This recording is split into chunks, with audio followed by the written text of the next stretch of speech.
Here's a psychological truth most people aren't ready to hear.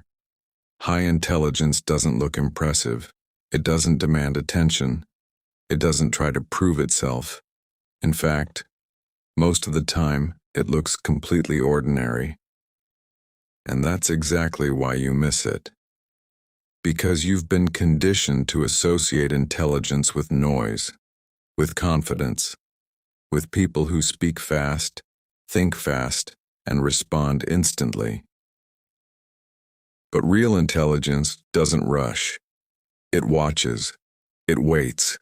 It processes. The smartest person you've ever met probably wasn't the loudest in the room. They didn't interrupt. They didn't dominate conversations. They observed. And while everyone else was reacting, their mind was doing something else entirely. Simulating, running through conversations that haven't even happened yet, not because they're anxious, not because they're insecure, but because their brain is naturally wired to explore multiple outcomes at once, every possible response, every possible reaction, every possible consequence. It's like playing chess inside your head all the time. And here's the part most people get wrong. They call it overthinking, but it's not. Overthinking is when your thoughts control you. This is different. This is controlled simulation. A silent rehearsal of reality, and it gives them something most people don't have: awareness before action. But this is just the surface, because once you look deeper, you start to realize something uncomfortable. Intelligence doesn't just change how you think, it changes how you see people. And this is where things start to feel different, because intelligent minds don't rush to judge, while everyone else is quick to label, quick to react, quick to decide. They pause, they observe, not just what is being said, but how it's being said. The tone, the timing, the hesitation, because they understand something most people ignore. The first conclusion is usually wrong, and the faster you jump to it, the further you drift from the truth. So instead of reacting, they collect patterns, small details, repeated behaviors, subtle inconsistencies. And over time, those patterns start forming something clearer than words ever could, because behavior never lies. People do.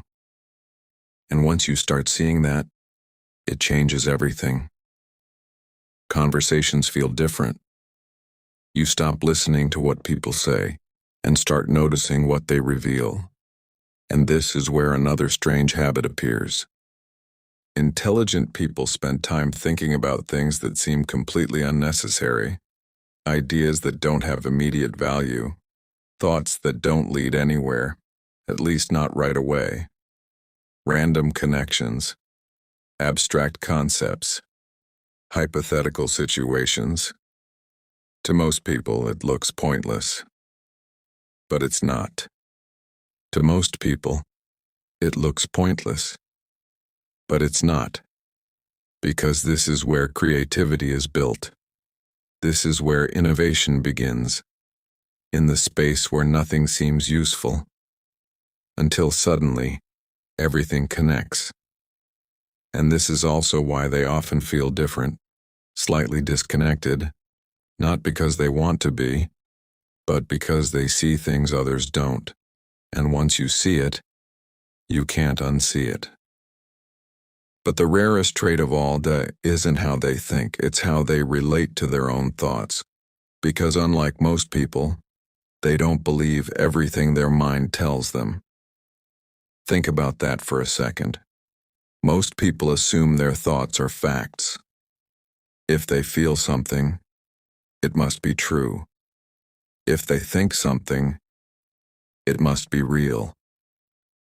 But intelligent minds question that. They step back. They observe their own thinking.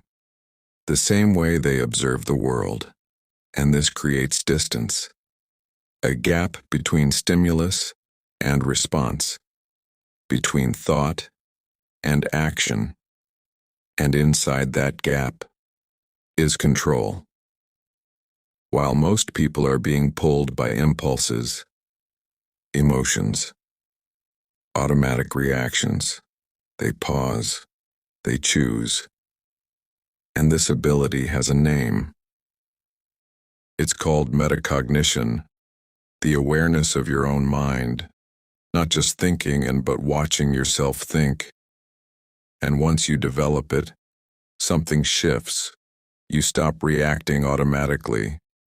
You stop being controlled by every emotion that passes through you.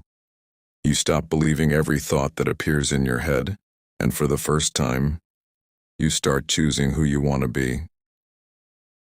Not based on impulse, not based on fear, but based on awareness. So now the question is, how many of these habits do you recognize in yourself? And more importantly, what are you going to do about it?